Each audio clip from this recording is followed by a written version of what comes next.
সারা বাংলা গ্রামীণ সম্পদ কর্মী সংগঠনের জেলা সম্মেলন অনুষ্ঠিত হলো মালদা টাউন হলে। জানাবো বকেয়া বেতনের দাবি সহ সংগঠনের বিভিন্ন সমস্যার সমাধানের উদ্দেশ্যে বুধবার দুপুরে মালদা টাউন হলে জেলা সম্মেলন ও সাংগঠনিক সভা অনুষ্ঠিত হয়। উপস্থিত ছিলেন জেলা সংগঠনের সভাপতি সুবীর চৌধুরী, সম্পাদক এহসান আলী সহ সংগঠনের অন্যান্য নেতৃত্ব। কর্তৃপক্ষ জানান, মালদা জেলায় প্রায় 1100 গ্রামীণ সম্পদ কর্মী রয়েছে। গ্রামের বিভিন্ন বাড়ি বাড়ি গিয়ে ডেঙ্গু মোকাবিলা সহ সরকারি প্রকল্পের বিভিন্ন ধরনের কাজ নিয়ে মানুষকে সচেতন করা, বিনিময়ে 200 টাকা প্রতিদিন পারিশ্রমিক পান। সেই পারিশ্রমিক প্রায় 6 মাস ধরে বন্ধ রয়েছে, ফলে কর্মীদের ভীষণ সমস্যার সম্মুখীন হতে হচ্ছে। সেই সমস্যার সমাধান যাতে দ্রুত হয় সেই উদ্দেশ্যেই কিন্তু জেলা সম্মেলনের আয়োজন।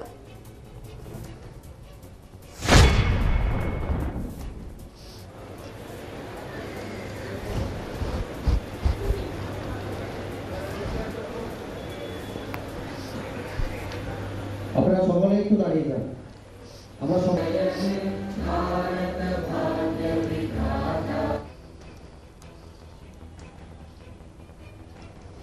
হচ্ছে আমরা বর্তমানে যে জায়গায় দাঁড়িয়ে রয়েছে সেটা আমরা বিগত 5 মাসের ভিভিডিসি কাজ আমরা করে থাকি, সেই মাইনেটা কিন্তু আমরা এখন পর্যন্ত পাইনি।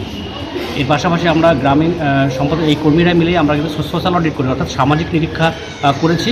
22-23 অর্থবর্ষে এবং 23-24 অর্থবর্ষের যে পয়সাটা আমরা টাকাটা পাবো সেটাও কিন্তু আমরা এখন পর্যন্ত পাইনি। কত টাকা করে পান? আমরা পার ডে হিসাবে বর্তমানে আছে আমরা 200 টাকা করে পাই পার ডে হিসাবে আমাদের কাজ। কতজন আছে মালদা জেলায়? মালদা জেলায় আমাদের প্রায় 1100 জন রয়েছে। মূলত আপনাদের কাজটা কি? আমাদের কাজ হচ্ছে বাড়ি বাড়িতে আমাদের হাউস, অর্থাৎ বাড়ি বাড়িতে আমরা সার্ভে করি, যেটা আপনার ডেঙ্গু যাতে না হয়, জমা জল যাতে না থাকে, ডেঙ্গু সার্ভেটা আমরা মূলত করে থাকি। মহিলা কতজন আছে, পুরুষ কতজন আছে? মহিলা আছে 460 জন। এটা বাদ বাকি হচ্ছে এটা আপনারা কোন সংগঠনের ব্যানারে করছেন? সারা বাংলা গ্রামীণ সম্পদ কর্মী সংগঠন। এটা আমাদের জেলা সম্মেলন রয়েছে। কি আলোচনা হবে? এখানে আলোচনার মূল বিষয় হচ্ছে আমরা আগামী এই মাসের 12 তারিখে আমাদের রাজ্য সম্মেলন রয়েছে একটা, এবং কলকাতাতে রয়েছে রাজ্য সম্মেলন। এর পাশাপাশি আমাদের ডেপুটেশন রয়েছে আমাদের কলকাতাতে 12 তারিখে।